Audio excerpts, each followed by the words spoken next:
for anyone who was here at the beginning. I was starting to talk about how I don't have air conditioning and how fucking nuts it is. Oh, yeah. Hey, I'm a character, you know? I live in like a third floor walk up in an old building. It's very, very, very hot there. Yeah, I can't believe that you fucking do that. My life is kind of crazy, but like I kind of went into this work mode this summer, and I've talked about before, we were off the air for a few months. I had a bunch of things I needed to get together, blah blah blah. I had to change a bunch of shit around, and I spent the summer really just working all the fucking time, not really having a life, and then you just stop caring about stuff. I didn't want to pay, so this thing with my place. So people tell me this doesn't make sense, but listen to this, okay? If I wanted my air conditioning to work, it's window units. It doesn't have air conditioning there, so it's window units. So I have to like. The windows are like crumbling, like pieces of cardboard and shit, and just like literally, they're fucking. You can. They're made out of things that are not windows. In the winter, you can stand in the middle of the room and just feel a full breeze. You know, like it's not. They're not even. They can't close. I don't think. And so, anyways, to have effective air conditioning, you would have to seal the entire thing off with that plastic shit, whatever. Yeah. Now you're locked into having just no ventilation for the rest of the year. Yeah. There's nothing else. This place sucks. It's like, and I used to have a screen door on my apartment. Yeah, which I thought Kramer was style. Yeah, but he didn't even install it. No, it was there when I got there. It was destiny. Yeah. Now, for some reason, I asked him about this. Now, apparently, back in the day, pre-AC. Neighbors would leave their front doors to the hallway open with the screen door and windows open, so you'd have this massive cross breeze through the whole fucking building, which I thought, hey, that's pretty genius. That's how you had to get it done back then. But nowadays, everybody's just inside, just looking at porn on their phones all day, and it's fucking pornography. Some people don't know what that is. Yeah, pornography. It's naked ladies, basically. Yeah. There's not much else than that. It's pretty much just much just a naked lady on a bed, just laying there. That's it. And I like it. Yeah. Actually, I haven't been partaking for quite some time. And it's really one of the reasons no. Oh, yeah. Oh, yeah. That's right. Yeah. No. I thought, I didn't think you were much for porn anyways. Aren't you more of an imagination guy? Right? I'm more of we'll just keep going. What? Don't you want to talk about how imaginative you can be? Yeah. So anyways, no. And it's been crazy. So you get into this mode where you just don't care. As I say, to make the fucking window units effective anyways would be a ridiculous undertaking, and then I'd have no ventilation left for the rest of the year. And then your electricity bill is crazy. 3 of those things running 24 hours a day is what I would need to even make a dent in this situation. And it's just not feasible. So I just decide every year, and I've been doing this for a long time since I lived at other places. I've lived in a bunch of places that were kind of just like a wild, jungly environment, you know, and you just kind of go with the seasons. And so, and that's kind of how this is too. So I've gotten used to it, kind of, but dude, my house would maybe be like, I'm going to guess like 110, 115 when I get home from work usually, you know, something like that. Today, I don't know what, some crazy number that scientists can't even calculate. Did you look at it? No, I don't have a thermometer because it would be too distracting. You have a thermostat? No. What would it be for? Oh, because you don't control your heat either. No, it's radiators. Okay. Yeah, so like I say, it's like kind of like living outside. It's not even really like having a house, to be honest. It's like very exposed to the elements. Raccoon-y. It's like half. Raccoons will live in like a garage or something, you know, and it's sort of like that. You should let a couple in. I would be fine with it. Actually, I have a friend that's working on that right now. You know him by the name of Thest. He's one of our gaming partners. Oh, yeah. And he's been sending me videos. He's training raccoons on his back porch. Oh. Because he's had a lot of time. He got fired recently. Yeah. So he's now been training raccoons to like come up and eat out of his hand. He sent me some videos of him. Like, I mean, they're pretty. Oh, dude. Ballsy. Yeah. I had one in the back of my place not too long ago, and it was just mosey. I like came out the back door. I was like, oh shit, and it was like 3 feet from me, and it kind of like hurried a little and looked back at me. But after I was just like, hey, hey, how you doing? It like just stopped and it was looking at me, and it kept making its way, and then it kind of circled back and like went through the yard. But it wasn't terrifying. No, they're very trainable too. Yeah, like I used to have. And that's what I wanted to do. What Thess is doing. I immediately brought food out there. I was like, where the fuck that thing go?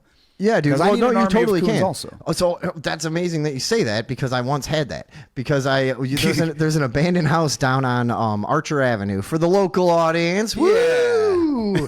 Archer Avenue.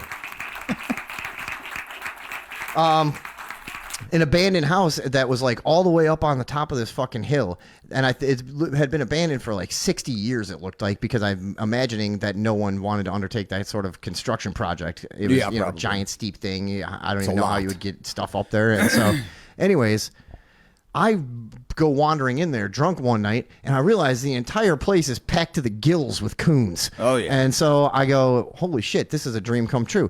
The babies are, because it's like this 1800s Victorian house that's just been left for nature. Yeah. And the babies are like walking up and down the banisters. It's like a Disney movie. Yeah, it was very fairy tale. Yeah. I came in, it was like 4:35 Except in the the morning. smell, I'm assuming. You know what? I was so wasted when I would do this. I guess that's... Because I would do this. This was like my tradition. I would play a show in the city. I'd come back out to my house in Willow Springs. For the local audience, Willow Springs. Hey, say hi to all those bozos in Countryside for me. Oh, shit. Oh, shouldn't have brought him up. Sorry, everybody. Okay, so... Anyway, when I would play a show in the city, then I would come back out to my house in Willow Springs. I would get wasted, and I would drive home all the way all happy because I just made a bunch of money and sold like 5 CDs, and some girl thought I was cool or something. And I'm like, hey, I'm invincible. Yes. And I would get back to my neighborhood, and I would get to that house, and I would go in. The first time I go in, full of raccoons. The older ones are like coming home from work, and they're coming to settle in and stuff. Yeah. The babies are hanging out. So I had like chips or granolas or some shit or whatever. And I remember I just sat down, and within 10 minutes, I had a perfectly formed raccoon army in ranks. Not that they were totally like organized, but they were sitting. But for raccoons, it was pretty good. It was better than those videos of the fucking Iraqi army and shit like that, and the Afghanistan army. Yeah. But so they were sitting there and in a like perfect half circle, and I would just pass out food and stuff, and they learned that I would come there and do this, and by like the third time I would walk in and they would all be like circled up, just waiting and ready, and just like sitting up. Actually pretty cool. Yeah, they learned pretty quick. The only other the seagulls of mammals, because I did that with seagulls before. Oh, seagulls are great. Yeah, they'll perform fucking tricks within a couple minutes. People like us that don't go to beaches, do you know how mad the locals get whenever I go to a beach? Because I just want a fucking ridiculous situation with the seagulls immediately. Yeah. So they're like, "Oh, don't give food to the seagulls." I'm like, nope. Why not? It's awesome. Why? I brought these fries for them. Right. Yeah, like exactly. a fucking thing, just throwing. Yeah, if you I was doing that once at Navy Pier. Walk out with a bag of bird food. Like, no, I would just buy fries for me. And I would just throw them in the air, and these things would just like swoop down and grab them out of the air, and that was cool.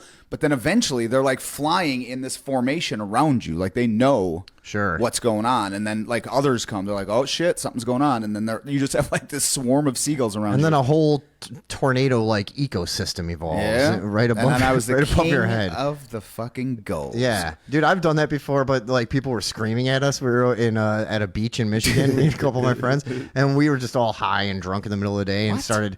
Yeah, I know. Crumbling up chips and just throwing them up. And within instance, you have 7,000 birds in a fucking frenzy and a melee around you. It's one of the greatest things ever if you're not a beach person because you don't care about the etiquette. Yeah, I don't give a shit. I don't give a shit. That's why I don't golf. It's like going to a NASCAR race and talking loud during the race. It's like rude. That a thing? It's rude. No, I'm just kidding. I was going to say, what? You got to scream. Get it? Because it's so loud there. Yeah. I got you. Now, speaking of training raccoons and NASCAR, you had a story that's in the news. Which one? Sorry. Well, that's right. Yeah. Real quick before that, I just had one other quick, just a thing of a raccoon I once saw. I'm standing by a river. I do, you know what it is too? I do a lot of the same things as raccoons. So I end up like getting involved with them, Yeah. So one time I'm just like down by the river, standing on this old wall down, in the woods, and this raccoon just walked out of the shrubbery next to me on its hind legs because I was in somebody's fishing spot. Was it wearing shorts? It was, I was on PCP. No, this thing, so it was somebody's fishing spot. You're like, I immediately ran through a wooden fence and fought 15 cops. Right. And then I was back in my 5th grade classroom. Yeah. But no, so I'm in somebody's fishing spot that obviously they hung out there a lot, and I'm just poaching it, sitting there just getting high on their fucking chairs. You know what I mean? I'm Real rebel. Yeah, it's just something you shouldn't probably mess around with too much. But a guy like me, I'm experienced out there. I'm a rule follower. This raccoon walks out on its hind legs, just staring at me, like expectantly almost, you know? And I looked at it and I instantly communicated in a way with it that I knew it wanted food and that this was its like trick that it did. And I'm assuming that the guy who usually hangs out there had trained him to do I'm that. sure. And then he stood there looking at me for like... On his hind legs? Yeah, on his hind legs. And he just kept like backing up and walking forward and backing up and walking forward. And I was like, dude, I'm sorry. And I was looking through my backpack for anything. I'm like, I would desperate to give you something. I want to give you something. Yeah, like this is the coolest You're the thing coolest. ever. Yeah, but anyways, okay. You never went back there? Yeah, I've been back there. That's a place you'll see a lot of raccoon activity that actually is kind of interesting. You'll see a lot of raccoons running along the edge of the canal, right? And it's this giant old canal. And there's plenty of places to run, but they run on the fucking exact edge corner of it. Yeah, and they're to where they constantly can almost fall falling off, and then yeah. grabbing on. And I'm like, you guys, dude, you're making me fucking... I'm so nervous the whole time. I don't want to see a raccoon drown. It's the last thing I want to see while I'm out there. Yeah. You know? Well, I'd watch a Asian carp explode. Oh, yeah. I'd take a coyote and just grab it by the neck and just fucking bash it against a rock. I don't care Not about a any of raccoon, that. though. Not a raccoon, though. Anyways, on to the thing that we were supposed to talk about. Speaking of a guy that probably does a lot of stuff similar to raccoons. Yes. This dude, Oliver Anthony, blew up. Yeah, huge. who knows that name?